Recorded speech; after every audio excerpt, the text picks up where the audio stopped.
अस्सलाम वालेकुम viewers, welcome back into my YouTube channel. आज का टॉपिक जो हम डिस्कस करेंगे वो है क्रोनिक ऑब्स्ट्रक्टिव पल्मोनरी डिजीज यानी कि सीओपीडी। रिस्पिरेटरी डिसऑर्डर में थर्ड पे हमारे पास आती है सीओपीडी। फर्स्ट पे हमने पढ़ ली थी अस्थमा, सेकंड में हमने कफिंग पढ़ी, अब हम पढ़ेंगे सीओपीडी।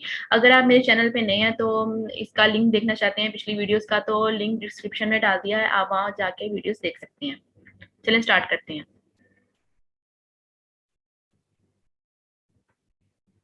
सीओपीडी में जो हमने टॉपिक डिस्कस करने हैं उसमें सबसे पहले डेफिनेशन देखनी है सीओपीडी की, फिर हमें drug use to treat COPD, फिर ब्रोंकोडायलेटर्स, फिर corticosteroids, other drug used in COPD, guidelines use to treat COPD.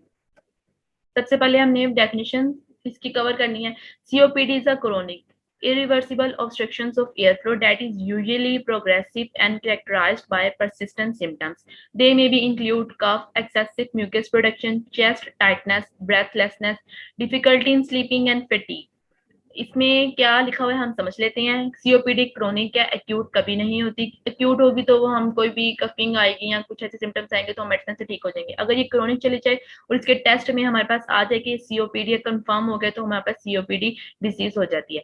COPD irreversible obstructive air flow means के एयर फ्लो सही तरह लंग्स में नहीं जा रही, यूजली प्रोग्रेसिव होती है कि ये बढ़ती चली जाती है and characterised by the persistent symptoms, कि ये मुस्तकिल हो जाती है, इसके सिम्टम्स आना लग जाते हैं। और सिम्टम्स में क्या आता है? कफिंग, खांसी होने लग जाती है, म्यूकस प्रोडक्शन होने लग जाती है, चेस्ट टाइटनेस, ब्रेथलेसनेस यानी सांस लेने में डिफिकल्टी होती है, सोने में डिफिकल्टी होती है, और फिटीग मतलब एक इंसान के जिस्म थका थका रहता है।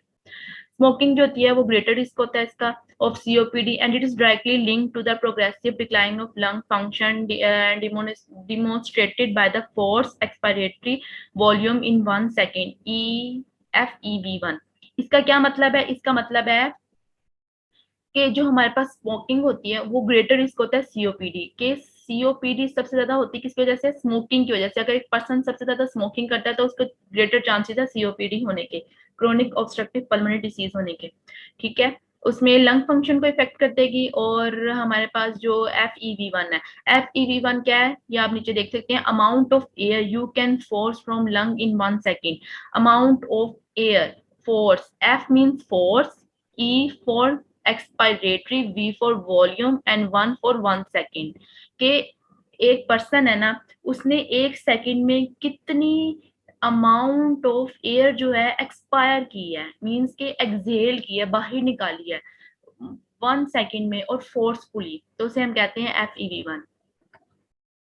ये हमारे पास क्रोनिक ऑब्स्ट्रक्टिव पल्मोनरी डिसीज की एक डायग्राम है जिसमें शो किया हुआ है कि हेल्दी जो हमारे पास ब्रोंकाइटिस होती है वो कैसी होती है, और इन्फ्लेम हो जाती है तो तब कैसी होती है। देखें, एक्सेसिव म्यूकस प्रोडक्शन होने लग जाती है, इन्फ्लेमेशन ऑफ इसकी वॉल्स होने लग जाती है, जिस वजह से ये रास्ता तंग हो जाता है, और वो वहां से ऑलरेडी ही रास्ता तंग है और ऊपर से म्यूकस आई हुई है अंदर, तो फिर वो एयर कैसे पास करेगी।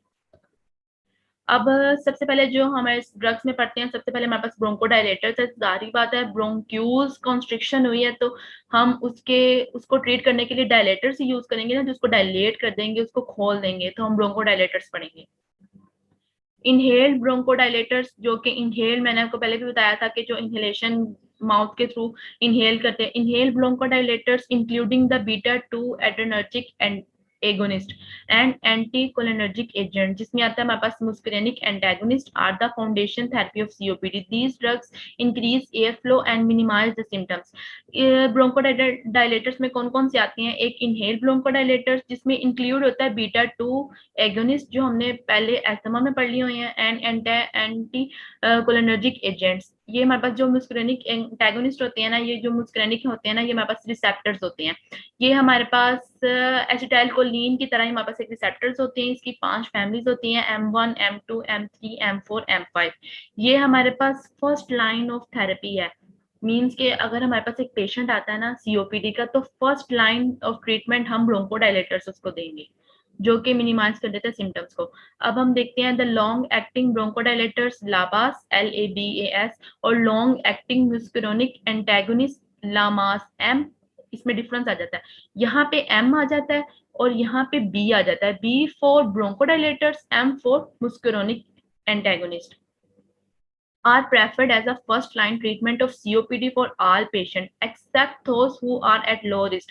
हम उनको नहीं देंगे जो लो रिस्क पे है। कॉम्बिनेशन थेरेपी हम दे सकते हैं ब्रोंकोडायलेटर्स प्लस बीटा 2 एगोनिस्ट के साथ हम इसको कॉम्बाइन भी दे सकते हैं, मोनो भी दे सकते हैं, लेकिन हम कॉम्बिनेशन थेरेपी भी दे सकते हैं। ये हमारे पास ब्रोंकोडायलेटर ड्रग्स हैं। इस टेबल में आपको क्लियर हो जाएगा, नेम्स ऑफ ड्रग्स लिखे हैं, यहाँ पे लिखा है टाइम ऑफ यूसेस। सबसे पहले हमारे पास आते हैं LABAs long acting beta 2 and agonist. इसमें कौन कौन से ड्रग्स आते हैं? इंडेक्ट्रोल आते हैं जो कि हम वंस डेली मीन्स के दिन में एक बार यूज कर सकते हैं। ओलोडेटिरोल आते हैं जो कि हम वंस डेली दिन में एक बार यूज कर सकते हैं। वायलेंटिरोल्स आते हैं, वो भी वंस डेली है। और उसके बाद जो हमारे पास ट्वाइस में आते हैं वो आते हैं एफ्रोमेटिरोल्स आते हैं twice daily inhaled form, inhalation की फॉर्म में हमने दिन में 2 बार लेना है। फॉर्मिटेरोल आते हैं ट्वाइस डेली इनहेल। सालमेटेरोल्स आते हैं ट्वाइस डेली इनहेल। ठीक है, ये हमारे पास आते हैं लाबास। अब आते हैं हमारे पास लामास, M4 मीन्स के मुस्करेनिक एंटागोनिस्ट आते हैं।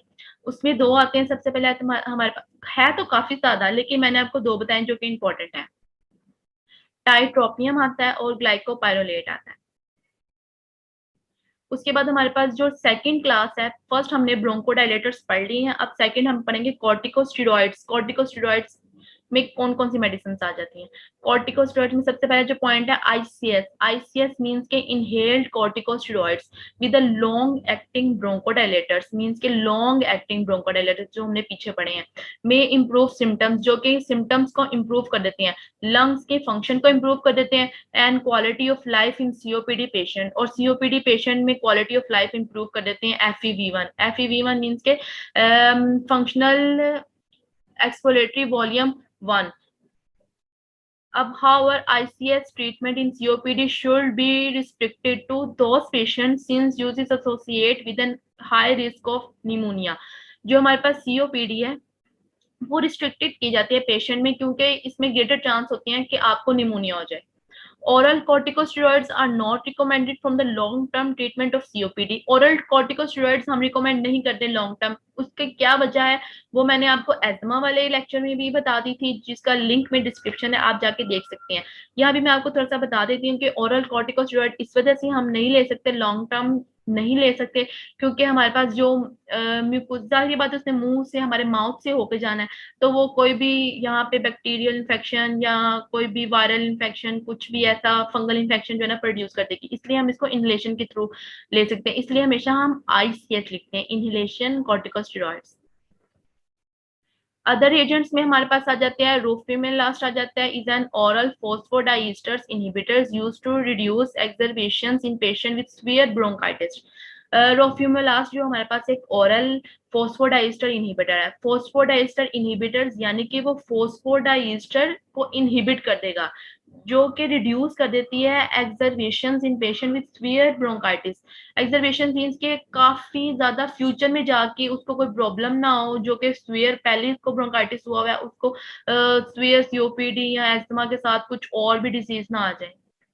इन सीओपीडी इट रिड्यूस इन्फ्लेमेशन, जो कि इन्फ्लेमेशन को रिड्यूस कर देती है by increasing the level of cellular CMP in the lungs. Cellular CMP क्या होती है?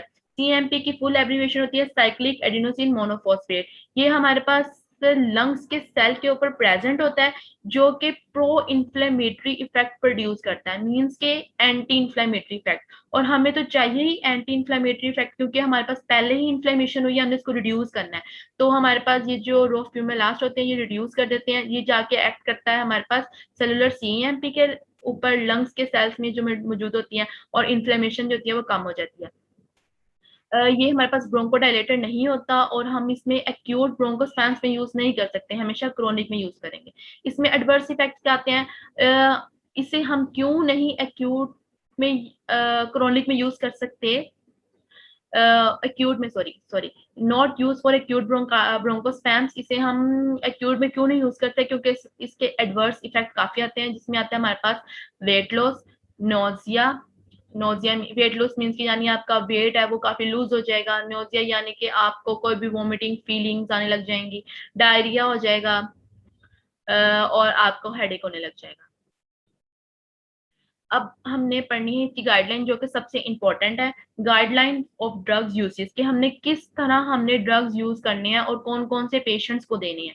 सबसे पहले हमारे पास पेशेंट के ग्रुप्स हैं। सबसे पहले में हमारे पास आता है पेशेंट ए, जो कि लो रिस्क पे है और उसके सिम्टम्स जो है ना वो कम है, उसका लो भी रिस्क है और सिम्टम्स भी कम है, यानी कि ये हमारे पास एक्यूट्स में ही आ जाता है, लेकिन फिर भी क्रोनिक में चले जाते हैं, लेकिन एक्यूट अभी इसके सिम्टम्स हैं।